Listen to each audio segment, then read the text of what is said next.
Una fue echada de la casa, pero la otra permaneció siempre al lado de Abraham. Yo te pregunto en esta noche, ¿cuál de estas dos mujeres te representa? ¿Sara o Agar? ¿Proviene de la Jerusalén de abajo o proviene de la Jerusalén de arriba? La Jerusalén de arriba es la congregación de los primogénitos, cuyos nombres están escritos en el libro de la vida. La Jerusalén de abajo es la congregación de aquellos cuyos nombres están escritos en el libro de la iglesia. ¿Con qué mujer te identificas? Una de ellas tiene que estar representándote. Cuando Pablo habla de la Jerusalén de arriba, Pablo le identifica como la congregación de los primogénitos. Aleluya. Los espíritus de los justos hechos perfectos. El monte de Sión. La Jerusalén celestial. Aleluya. La congregación de aquellos cuyos nombres están escritos en los cielos antes de la fundación del mundo. Yo te pregunto, ¿naciste como Agar para estar bajo esclavitud? ¿O naciste como Sara para ser libre? ¿Con qué mujer te identificas?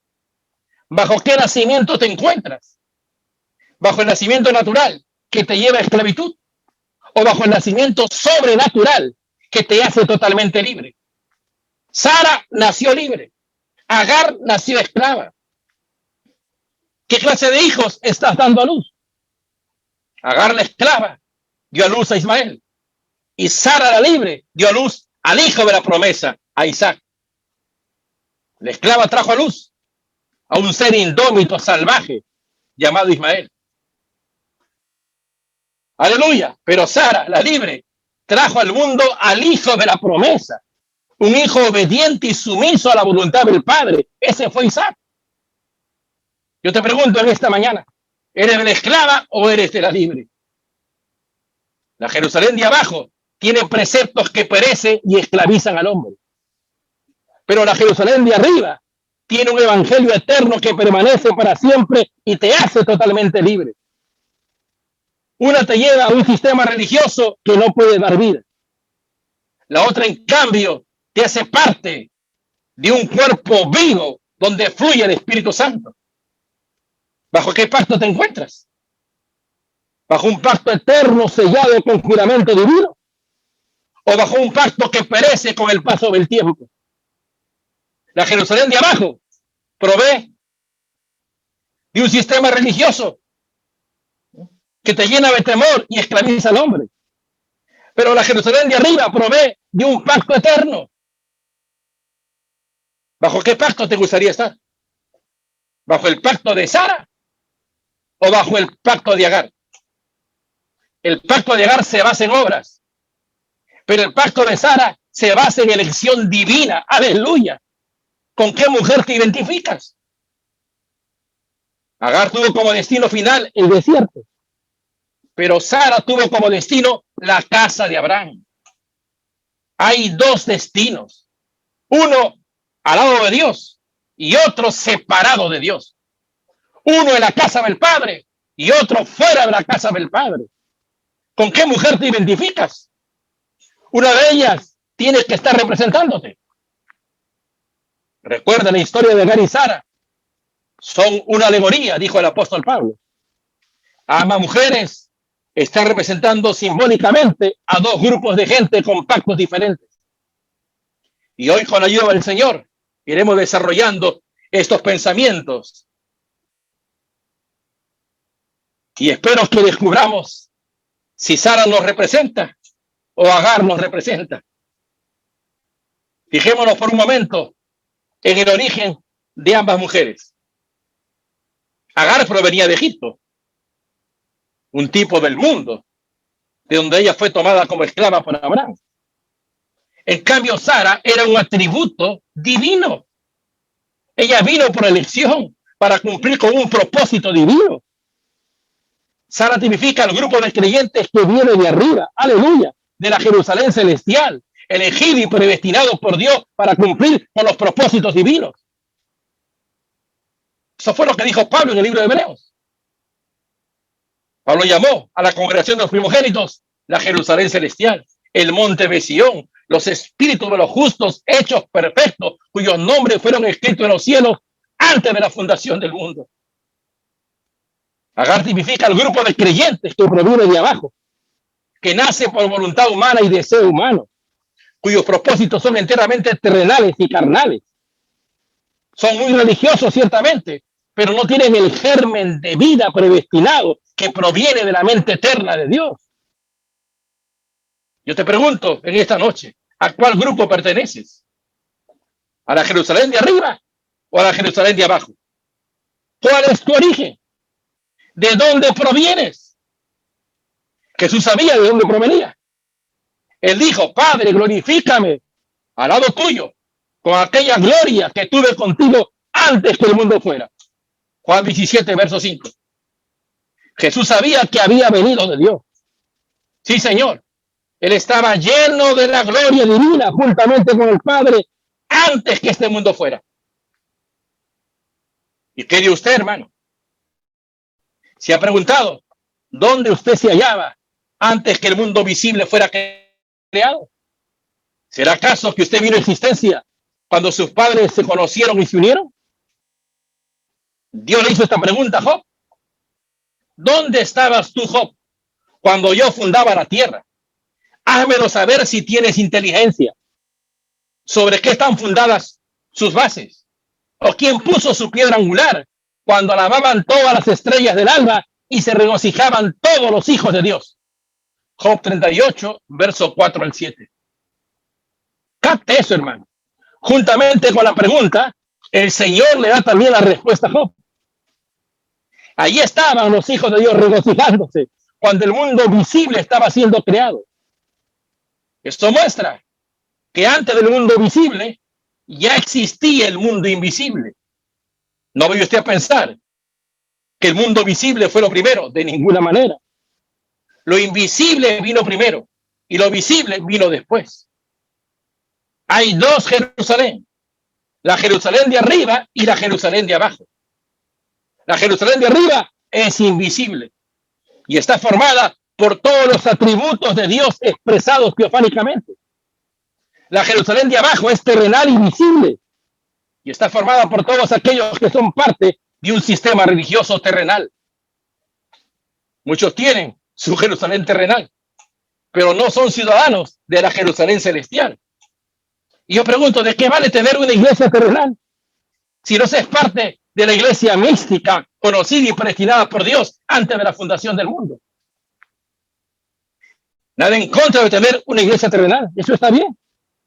Pero mire a Judas, él fue parte de una iglesia terrenal. ¿Y qué iglesia? Pero jamás llegó a ser parte de la iglesia universal. ¿Se da cuenta? La cizaña puede infiltrarse en la Jerusalén terrenal, pero jamás puede hacerlo en la Jerusalén celestial. Porque la Jerusalén celestial está reservada solamente para aquellos que tienen representación teofánica ya. Así que yo te pregunto en esta noche, ¿eres de la esclava o eres de la libre? ¿Cuál es tu origen? ¿Provienes de la Jerusalén terrenal o provienes de la Jerusalén celestial? Veamos otro punto de esta alegoría de Agar y Sara. Agar nació bajo esclavitud, pero Sara nació siendo libre. Y Pablo dijo que Agar tipifica el monte Sinaí, donde se establecieron leyes y preceptos que llevaron a los hijos de Israel a un régimen de esclavitud y temor. Si alguien no cumplía con cierto punto de la ley, era culpable de haber quebrantado toda la ley y se hallaba bajo maldición. Haz esto y vivirás, de lo contrario morirás irremisiblemente, pregonaba la ley. Y la gente vivía atemorizada porque ponía todo su esfuerzo en cumplir la ley, pero al final fallaba una y otra vez. Exactamente es el mismo régimen religioso, el mismo sistema legalista en el que muchos se encuentran. Toda su religión se basa en prohibiciones. No vayas a las fiestas, no bebas, no fumes. Y si eres dama, no te cortes el cabello, no te pongas pantalones, no te pintes los labios, etcétera, etcétera, etcétera. Y ahí están, poniendo todo de su parte para guardar esos preceptos, pero luego fracasan miserablemente. Y algunos, ante tanto fracaso, se deprimen. Es más, llegan a tener cierta clase de condición nerviosa, porque se dan cuenta que no pueden cumplir con los preceptos divinos por más esfuerzo que hagan. Sé de predicadores que lo primero que hacen cuando viene un nuevo creyente a la iglesia es darle una lista de prohibiciones. Aún no le funcionan bien las piernas al nuevo creyente y ya quieren que corra la maratón. Aún no nacen de nuevo y ya quieren que actúe como un adulto responsable. No estropee la obra de Dios. Deje que el plan divino basado en gracia siga sus etapas establecidas. Ahora, no me vaya usted a malentender. Yo no estoy diciendo que esté mal que se le diga a la gente que no fume ni beba. Lo que estoy diciendo es que el verdadero cristianismo no se basa en un sistema de prohibiciones. El verdadero cristianismo se basa en la gracia soberana de Dios. Sí, Señor. Tú no eres salvo porque dejaste de fumar y de beber. Tú no eres salvo porque llegaste a entender profecía. Tú eres salvo porque Dios quiso mostrar las riquezas de su gracia en tu vida. Tú fuiste predestinado para ser adoptado según el puro afecto de su voluntad, para la alabanza de su gracia. No importa lo que el diablo pueda hacer. No importa las fallas que tú puedas cometer en el camino. Dios acabará su obra en ti. Su gracia te sostendrá por todo el camino. Aleluya. Así que no te angusties ni te deprimas. Si tú eres un elegido de Dios, a su debido tiempo, su gracia te llevará al destino fijado. Eso fue lo que dijo el apóstol Pablo en el libro de Efesios capítulo 1, versos 3 al 7. Lo leo. Según nos escogió en él antes de la fundación del mundo, para que fuésemos santos y sin mancha delante de él, en amor habiéndonos predestinados para ser adoptados hijos suyos por medio de Jesucristo, según el puro afecto de su voluntad, para la alabanza de la gloria de su gracia, con la cual nos hizo aceptos en el amado, en que tenemos redención por su sangre, según las riquezas de su gracia. Aleluya. Hermano, si esto no le emociona, ¿qué cosa lo va a emocionar? Pablo está diciendo que Dios nos eligió y predestinó para ser adoptados hijos suyos según el puro afecto de su voluntad, porque a él le apreció, para que su gracia sea alabada y glorificada. Aleluya, ¿no desea usted alabar la gracia del Señor? ¿Dónde estaríamos ahora, hermanos, si gracia no se hubiera cruzado por nuestro camino? Sin merecerlo hemos sido justificados, sin merecerlo hemos sido santificados, sin merecerlo hemos sido sellados, y sin merecerlo uno de estos días seremos glorificados. Bendita sea la gracia soberana del Señor. Mire a Sara. Ella llamó a Elohim mentiroso en su propio rostro. Y el Señor no la fulminó. Si eso no es gracia divina, ¿qué cosa entonces es gracia? A pesar de su incredulidad, a pesar de su atrevimiento, a pesar de llamarle al Señor mentiroso, Dios no la desechó. Ella fue transformada más adelante y dio a luz a Isaac, el hijo de la promesa. Aleluya. No tenga entonces temor de perder la salvación. La gracia de Dios jamás se apartará de un elegido del Señor. Pase lo que pase y venga lo que venga, Dios cumplirá su propósito en usted por gracia. No importa las fallas que se puedan cometer en el camino, su gracia nunca lo dejará. Dice el profeta en el libro de las edades, edad de Pérgamo. Sí, Israel tuvo sus imperfecciones, carnalidades. Tenían su lado que no era digno de alabanza. Pero a pesar de sus imperfecciones, por el propósito de Dios, quien obra por medio de la elección, por gracia y no por obras, ellos tenían la nube de día y la columna de fuego de noche. Tenían la piedra herida, la serpiente ardiente y las señales y maravillas. Ellos estaban vindicados, no en sí mismos, sino en Dios. Alabados el Señor. No hay por qué temer entonces. La salvación no depende de nuestras obras. La salvación es del Señor desde el principio hasta el fin. No es Jesús y mis obras, no, Señor. La salvación depende exclusivamente del Señor Jesucristo. Yo no soy salvo por las obras de justicia que pudiera estar haciendo. No, Señor, yo soy salvo por gracia, por medio de la fe. Y aún esta fe no proviene de mí, proviene de Dios, dijo el apóstol Pablo. Nada en contra de las buenas obras. Las buenas obras tienen su lugar, pero no para salvación. Las buenas obras son el fruto de una vida que ha sido salvada por gracia. Agar y Sara representan dos pactos, dijo el apóstol Pablo. Agar representa el monte Sinaí, donde se estableció un pacto basado en un sistema legalista que solamente pueden parir hijos de esclavitud. Y Sara representa el monte de Sión, la Jerusalén celestial, donde Dios estableció un pacto basado en elección y gracia antes que el mundo fuera. El pacto sinaítico es temporal, tuvo su inicio y tuvo su fin. Pero el pacto de Sión viene de la eternidad. Aleluya. El pacto sinaítico es condicional, se basa en obra de justicia. Haz esto y vivirás. Pero el pacto de Sión es incondicional, se basa únicamente en elección y gracia divina. El pacto sinaítico te llena de dudas y de temor. El pacto de Sión te da seguridad de salvación. Alabado sea el Señor. El pacto sinaítico se selló con sangre de toros y machos cabríos, que no pueden quitar los pecados ni pueden cambiar la naturaleza pecaminosa del hombre. El pacto de Sión se selló con la sangre de un cordero que fue inmolado antes de la fundación del mundo, que quita todo rastro de pecado y cambia la naturaleza del ser humano. Aleluya. El pacto sinaítico muestra la debilidad e impotencia del hombre en cumplir con la ley de Dios. El pacto de Sión le provee al hombre de un poder sobrenatural para que pueda vivir la palabra. Eso fue lo que dijo Pablo en el libro de Hebreos, capítulo 8, verso 10 al 13. Por lo cual, este es el pacto que haré con la casa de Israel después de aquellos días, dice el Señor.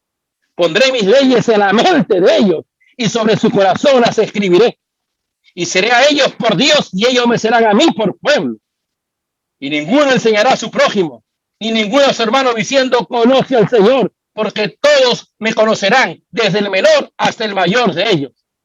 Porque seré propicio a sus injusticias y nunca más me acordaré de sus pecados y de sus iniquidades. Aleluya. ¿Cómo no alabar la gracia del Señor? ¿Cómo no alabar a Dios por ese pacto, aleluya, sellado con la sangre del cordero inmolado antes de la fundación del mundo?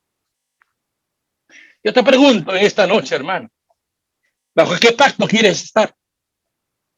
¿Bajo la sombra de qué monte quieres vivir? ¿Bajo el régimen del monte Sinaí o bajo el régimen del monte de Sión? El monte Sinaí te lleva a un sistema religioso que te infunde temor y no puede perfeccionarte. Pero el monte de Sión, la Jerusalén de arriba, te lleva a un sistema que te da seguridad de salvación y te hace totalmente libre. Pablo lo dijo. Estas mujeres son los dos pactos. El uno proviene del monte Sinaí, el cual da hijos para esclavitud. Ese es Agar. Pues ella junto con sus hijos está en esclavitud. Mas la Jerusalén de arriba, aleluya, la cual es madre de todos nosotros, es libre. ¿Con quién te identificas, hermano? ¿Con Agar la esclava o con Sara la libre? ¿Bajo qué pacto te hallas? ¿Bajo el pacto que infunde temor y miedo o bajo el pacto que te da seguridad de salvación y te hace libre? Agar y Sara tuvieron hijos. Agar dio hijos para esclavitud, pero Sara dio a luz hijos libres. ¿Sabía usted que ante los ojos de Dios el elegido nace libre? Porque Sara nació libre. Allá en su mente eterna, cuando Dios mira a los suyos, Dios ya lo ve justificado. Dios ya lo ve santificado. Dios ya lo ve sellado. Es más, Dios ya lo ve glorificado. Aleluya. Eso fue lo que dijo Pablo en el libro de Romanos 8, verso 20. A los que predestinó, a estos también llamó. A los que llamó, a estos también justificó. Y a los que justificó, a estos también glorificó. ¿Cuántos de los que me están oyendo fueron llamados por el Señor? Que levanto la mano. Y Pablo dice que a los que él llamó, él ya los justificó. Y a los que él justificó, él ya los glorificó. ¿Se da cuenta, hermano? Ante los ojos de Dios, ya somos glorificados. Si usted es un elegido, usted no fue salvo cuando vino arrepentido a los pies del Señor. Usted fue salvo antes de la fundación del mundo. Allá en la eternidad, Dios ya lo justificó y glorificó por la obra que hizo el Cordero que fue inmolado antes de la fundación del mundo. ¿Bajo qué falda entonces quieres arrimarte, hermano? ¿Bajo las faldas de Agar o bajo las faldas de Sara? ¿Bajo las faldas de la Jerusalén terrenal o bajo las faldas de la Jerusalén celestial? Todo elegido que viene de la Jerusalén de arriba es un hijo nacido para ser libre. Pero todos los que vienen de la Jerusalén terrenal nacen para ser esclavos de un sistema religioso que no puede dar vida. Mire cuántas Jerusalénes terrenales se han edificado hoy. Toda clase de sistemas religiosos esclavizan a los hombres atándolos a credos humanos. Bautistas, metodistas, pentecostales, etcétera, etcétera. Y fíjese lo que están pariendo. Están pariendo hijos para esclavitud. Cuando usted le muestra la palabra, yo dice, mi iglesia dice, mi obispo dice. ¿Ve? Están atados a sus credos y mandamientos de hombres. Están atados a un sistema religioso. Y ese sistema religioso está condenado a desaparecer porque esclaviza al hombre. Pero los que provienen de la Jerusalén de arriba, ellos nacen libres. Aleluya. Ellos no están sujetos a ningún sistema religioso terrenal que esclaviza al hombre. Ellos pertenecen a un régimen totalmente distinto. Ellos pertenecen a un sistema que jamás va a pasar. Un sistema donde el ángel del Señor desciende para revelarles la palabra de vida eterna. Un sistema donde fluye el poder de Dios para producir las mismas obras que produjo Cristo antes que el mundo fuera. Yo te pregunto en esta noche, ¿eres de la Jerusalén de arriba o eres de la Jerusalén de abajo? ¿Eres hijo de la esclava o eres hijo de la libre? Ahora capta, hermano, estas dos mujeres, la libre y la esclava, vivían bajo el mismo techo y tenían a Abraham por cabeza. Eso muestra que hay dos grupos de gente dentro de la estructura de las iglesias del mensaje. Hay dos grupos viviendo bajo el mismo techo religioso. Sí, señor. Allá adentro sí hay a la señora Sara, pero también la señora Agar. Allá adentro hay un grupo que nació para ser libre y otro grupo que nació para ser esclavo. Allá adentro hay un grupo que se halla bajo un régimen eterno y perfecto y otro grupo que se halla en un régimen viejo y temporal. Y no estoy hablando de la gente de afuera, estoy hablando de la gente que se halla dentro de la estructura de las iglesias del mensaje. Mire, Caín y Abel, ambos nacieron de un mismo vientre, ambos mamaron los mismos pechos y ambos se criaron en la misma casa. Sin embargo, uno venía de Dios y el otro venía del diablo. Mire a Jacob y a Esaú, ambos tenían a Isaac como padre y a Rebeca como madre. Ambos se criaron en la misma casa y ambos oyeron los mismos mensajes. Sin embargo, uno fue elegido por Dios y el otro fue reprobado. Mire a Judas y a Pedro. Ambos congregaban en la misma iglesia. Ambos oyeron la voz del Hijo del Hombre y ambos pertenecían al mismo equipo ministerial liderado por el Señor Jesús. Sin embargo, uno traicionó al Señor y fue a perdición. Y el otro, aunque negó al Señor, fue perdonado y luego sellado con el Espíritu Santo. Alabado sea el Señor. Hoy es lo mismo. No todos los que se hallan dentro de la estructura de las iglesias del mensaje son de la libre. Hay dos grupos viviendo bajo el mismo techo. Sí, Señor. Uno está ungido por el Espíritu de Cristo y el otro está ungido por el Espíritu del Anticristo. Uno está pariendo hijos para esclavitud y la otra está pariendo hijos libres. Es de suma importancia entender que hay dos espíritus moviéndose dentro de la estructura de las iglesias del mensaje, para que así podamos estar alertas y no ser engañados. Dice el profeta en el libro de las Edades, si la iglesia verdadera recibe una revelación verdadera de los dos espíritus dentro de la estructura de la iglesia cristiana, y por medio del Espíritu de Dios discierne y resiste al espíritu del anticristo, Satanás estará sin poder ante ella. Él estará tan definitivamente contrarrestado como lo estuvo cuando Cristo resistió sus múltiples esfuerzos por obtener poder sobre él allá en el desierto.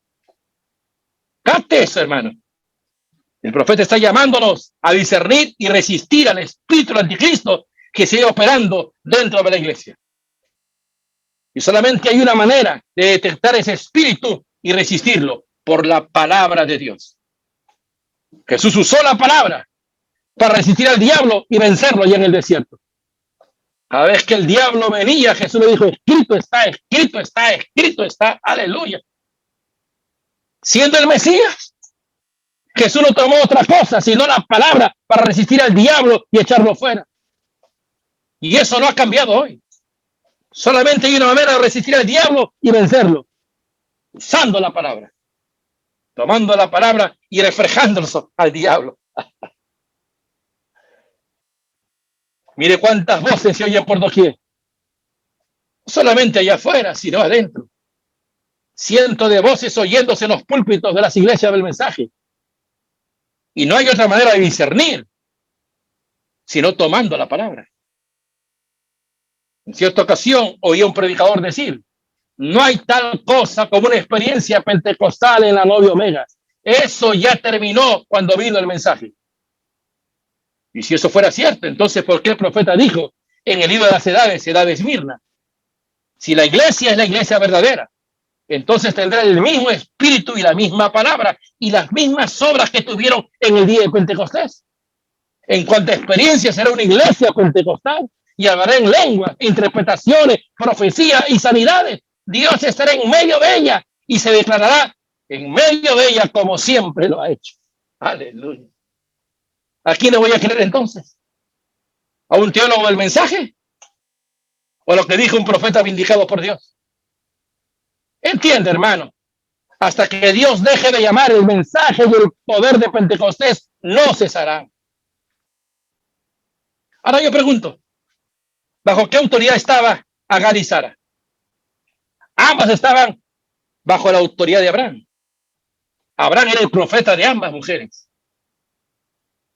No me dije entonces, hermano Juan, yo estoy bajo la autoridad del profeta Elías de Malaquías 4:5. Yo he reconocido que William Branham es un profeta. Eso no evidencia absolutamente nada. La legión de demonios que estaba en el magnético de Gadara reconoció que Jesucristo era el Hijo de Dios, pero no por ello se volvieron ángeles. De ninguna manera, su naturaleza seguía siendo la misma. Seguían siendo demonios. Y que de aquellos que salieron de Egipto bajo el primer éxodo, todos allá bajo la autoridad de Moisés. Y Pablo dice: en Moisés fueron bautizados en la nube y en el mar. Sin embargo, solamente 2 de aquella multitud entraron a la tierra de promesa. ¿Y se ha preguntado por qué? ¿Por qué no entraron los demás? No fue porque eran fiesteros y borrachos, lo cual jamás debiéramos de ser. Pero no fue por eso, porque Dios los condenó a morir en el desierto. No fue esa la razón. Dios los condenó a morir en el desierto porque rechazaron entrar a la tierra de promesa. Ese es el pecado imperdonable. Rechazar la promesa del bautismo del Espíritu Santo. Eso es lo que dice Pablo en el libro de Hebreos. ¿Se da cuenta, hermano? Hay 2 grupos, así como los hubo allá en el primer éxodo. Uno creyó la promesa y se paró por ella. El otro la rechazó y la despreció. Así que de eso se trata. No de cuántas debilidades usted pueda tener, sino de cuán dispuesto está usted a recibir el Espíritu Santo. Mire a Jacob. Él parecía ser todo menos un hijo de Dios. Quien parecía ser un hijo de Dios era su hermano Esaú. Sin embargo, a pesar de todas sus debilidades y carnalidades, Jacob anhelaba la promesa de la primogenitura, a diferencia de su hermano Esaú, que la despreció. Y eso fue lo que hizo diferencia entre uno y el otro. Jacob anhelaba la promesa y no paró hasta obtenerlo. En cambio, su hermano Esaú menospreció la promesa y la vendió por un plato miserable de lentejas. Ahora fíjese, hermano, aunque Sara y Agar vivían bajo el mismo techo y tenían a Abraham por cabeza, Sara seguía siendo la esposa y Agar la concubina. Y espero que lo esté captando. No todos los que están dentro son esposas del Cordero. Unos ciertamente son esposas y como tal tienen todos los privilegios de una esposa. La riqueza de Cristo son las riquezas de ella porque ella es la esposa. Su poder, su espíritu, su palabra, aleluya, su justicia, todo le pertenece a ella y está a disposición de ella. ¿Por qué? Porque ella es la esposa del Cordero. Pero hay otro grupo representado por Agar. Ellos no tienen ningún privilegio. Ellos no tienen herencia con Cristo. Ellos solamente son la concubina del Cordero. Por eso es que no pueden ver la palabra vindicada de esta hora. Por eso no pueden resplandecer como Sara. No hay manifestaciones del Espíritu Santo en ellos. ¿Por qué? Porque no son la esposa, son la concubina. Yo te pregunto en esta noche, ¿con quién te identificas? ¿Con Agar la esclava o con Sara la esposa? Ahora capta, hermano. Pablo dijo que el hijo de la esclava vino por obra de la carne, pero el hijo de la libre vino por la promesa. Porque está escrito que Abraham tuvo dos hijos, uno de la esclava y el otro de la libre. Pero el de la esclava nació según la carne, mas el de la libre vino por la promesa, dijo el apóstol Pablo. ¿Se da cuenta, hermano? No fue por el esfuerzo humano que Sara concibió y dio a luz a Isaac. Fue por la promesa que Dios le dio. Durante muchos años, ella y su marido lo intentaron. Fueron a médicos, siguieron tratamientos, pero nada. Todo fue un fracaso. El hijo no venía. Y cuando todo parecía irreversible, cuando el futuro parecía no tener bandera, cuando Abraham ya bordeaba los 80 años, Dios le habló y le dijo: un hijo tuyo será el que te va a heredar. Mira ahora los cielos y cuenta las estrellas, si las puedes contar. Así será tu descendencia. Y Abraham creyó a Jehová y le fue contado por justicia. Génesis capítulo 15. Capte eso, hermano. Dios lo prometió y Abraham lo creyó y Dios contó esa fe por justicia. No había manera entonces como ese hijo no pudiera venir. Dios lo había prometido y se obligó a sí mismo a incumplir esa promesa. De allí en adelante ya no dependía del esfuerzo de Abraham y Sara.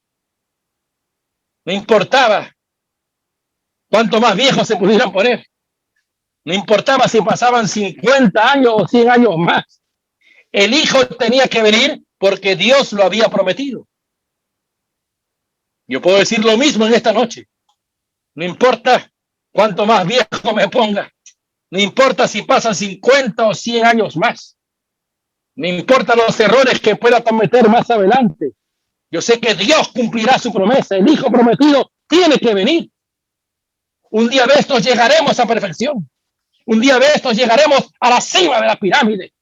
Y luego estos cuerpos mortales serán cambiados en un abrir y cerrar de ojos.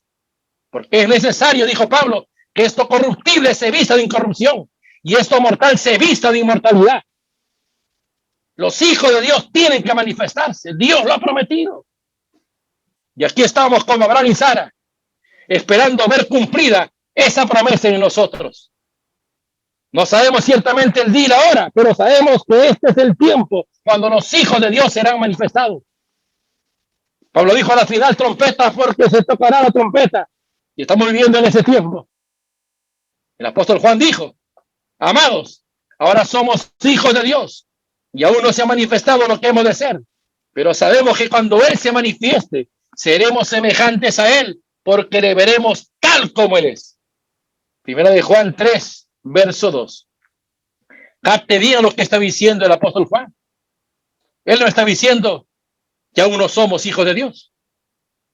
Él dijo, amados, ahora somos hijos de Dios. Aleluya. ¿Se da cuenta? Usted no tiene que esperar el rato para ser un hijo de Dios. Ahora somos ya hijos de Dios. Usted fue un hijo de Dios desde que nació, desde que vino a este mundo. Un hijo pródigo, ciertamente, pero hijo al fin.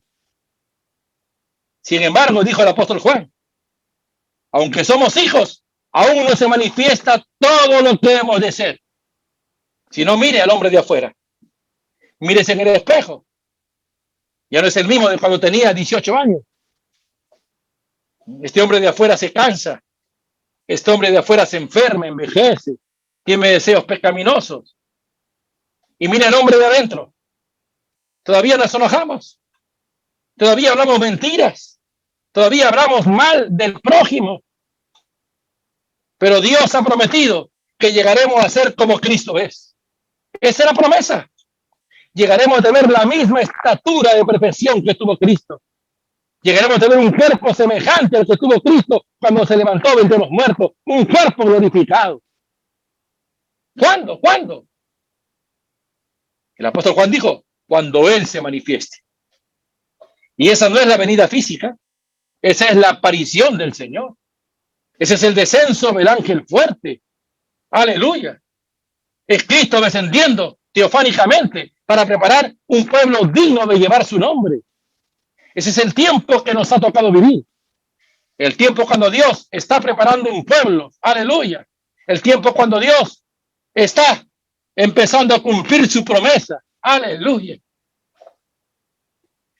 Para acá, hermano. Cuando Dios se propuso traer a cumplimiento la promesa que le dio a Abraham y a Sara, Dios puso a trabajar su omnipotencia.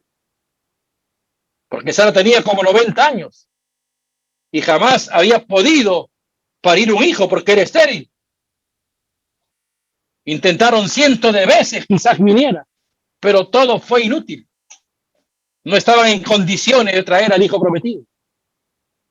Pero cuando el poder de Dios vino sobre ella, ella fue transformada y pudo concebir y dar a luz al hijo de la promesa. Eso muestra que Isaac no vino por el avance de la ciencia médica. Isaac no vino por el esfuerzo humano que hicieron Abraham y Sara. No, Señor. Isaac vino por el poder de Dios. Y así es con todo verdadero hijo de Dios. Él no viene por obra de la carne, él viene por el poder de Dios. No importa cuánto esfuerzo usted pueda poner. Si no baja el poder de Dios, todo esfuerzo será inútil. No hay manera como un hijo de Dios pueda venir a manifestación si no es por el poder de Dios. Se requiere el poder de Dios para nacer de nuevo. Se requiere el poder de Dios para que su naturaleza sea cambiada y pueda desplegar los atributos de Dios. Sí, Señor. Nicodemo no entendía eso. Nicodemo pensaba que era suficiente con pertenecer a una iglesia y tener padres creyentes. Pero Jesús le dijo, tienes que nacer del agua y del espíritu si quieres ver y entrar en el reino de Dios. ¿Se da cuenta? Se necesita nacer de la palabra y del espíritu. Se necesita la mecánica y la dinámica para nacer de nuevo y ser un hijo manifestado. Esa es la manera como vino Isaac. Él vino por la revelación de la palabra y por el poder de Dios. Aleluya. Vaya sino a Génesis 18 y véalo. Se puede ver ahí al ángel de Jehová visitando a Abraham y a Sara para revelarle la palabra, el misterio que se llama bajo el séptimo sello, la venida del hijo prometido. Y luego vaya a Génesis 21 y verá al Señor volviendo a visitar a Sara para transformarla por el poder de Dios y ponerla en condiciones de dar a luz al hijo de la promesa. ¿Qué es eso? La voz de aclamación y la voz del arcángel. Un mensaje viniendo, la aclamación. Un poder sobrenatural viniendo, ¿para qué? Para transformar este hombre de afuera, para cambiarlo. Eso es exactamente lo mismo que el Señor está haciendo este día con nosotros. Nos ha revelado el secreto de la venida del hijo prometido. El séptimo sello ha sido revelado. Solo estamos esperando que descienda el poder de Dios para que estos cuerpos mortales sean cambiados en cuerpos inmortales. Ahora fíjese, hermano, Ismael, él no vino por el poder de Dios. Él vino por obra de la carne. Lo acabamos de leer. Ismael vino por una interpretación carnal de la palabra. Dice la Biblia que Sara le dijo a Abraham, tantos años esperando que venga el hijo prometido. Y nada, quizá ese hijo que Dios ha prometido vendrá por Agar.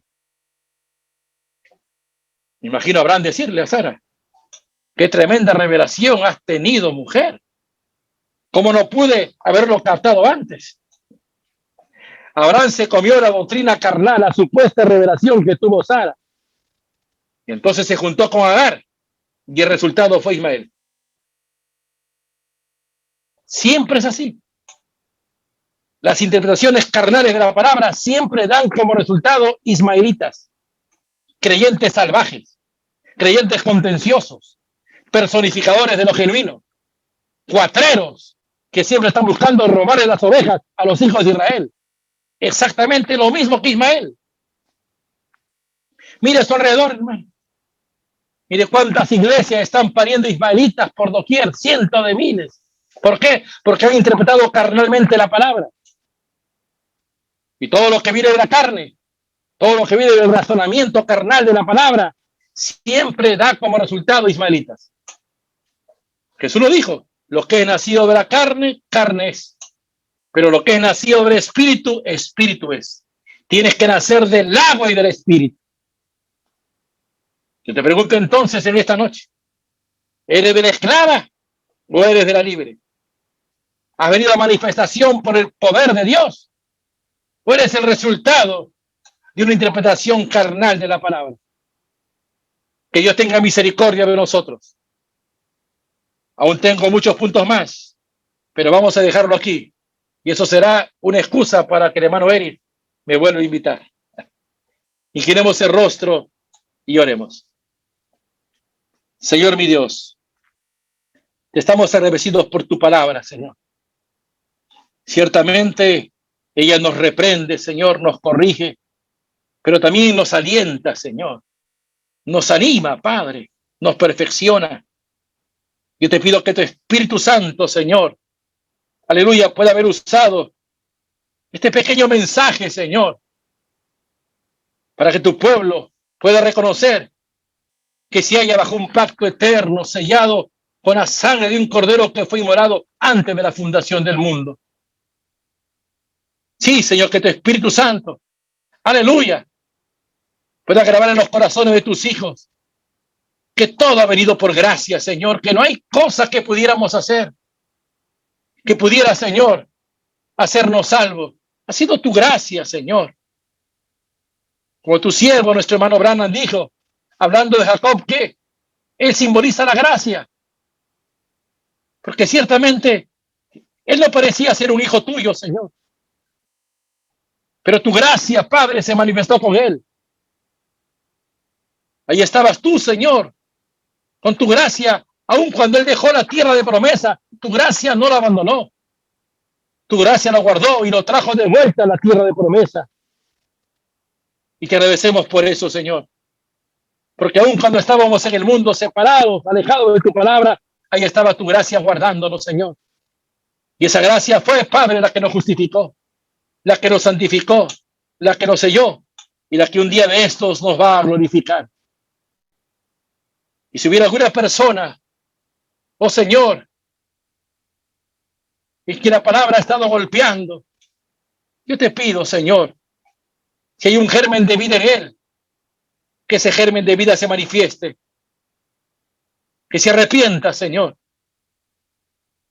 y que tu Espíritu Santo, Padre, por gracia pueda traerlo a justificación. Sí, Señor. El apóstol Pablo dijo, Señor, que tú que empezaste la buena obra en nosotros la vas a perfeccionar hasta el día de Jesucristo. Y este es el día de Jesucristo, el descenso del ángel fuerte, Señor, cuando la obra maestra habrá de ser consumada. Yo te pido, Señor, si hubiera alguna persona, Señor, en quien Hay un germen de vida. Seguir un elegido que aún no se ha manifestado. Que este mensaje, Señor, pegue en la simiente. Aleluya. Y esa vida que está en él pueda manifestarse. Es mi oración, Señor. Oramos, Padre, también por nuestro hermano Eric. Que lo guardes, que lo cuides, que lo sigas usando para tu gloria y para tu honra, Señor. Dale más de tu espíritu, dale más de tu palabra. Bendice a su familia y a su grey, Señor. Que caminen juntos, tomados de la mano, pastor e iglesia, para engrandecer tu nombre, Señor. Oramos también por los enfermos, Señor. Sin importar cuál sea la enfermedad. Oh, Señor, tú lo has cambiado, nos has mostrado cientos de veces, Señor, que sigue siendo el mismo. Te rogamos, Padre, por aquellos que están ahora mismo con los rostros inclinados, padeciendo de algún mal, afligidos en su carne, en el nombre del Señor Jesucristo. Ponga usted su mano ahí en la parte enferma. Hacemos un contacto de fe, Señor. Y en el nombre de Jesucristo echamos fuera todo mal. En el nombre del Señor Jesucristo, fluya poder sanador del Calvario a esos cuerpos. Desatamos salud en el precioso nombre del Señor Jesucristo. Gracias, Padre.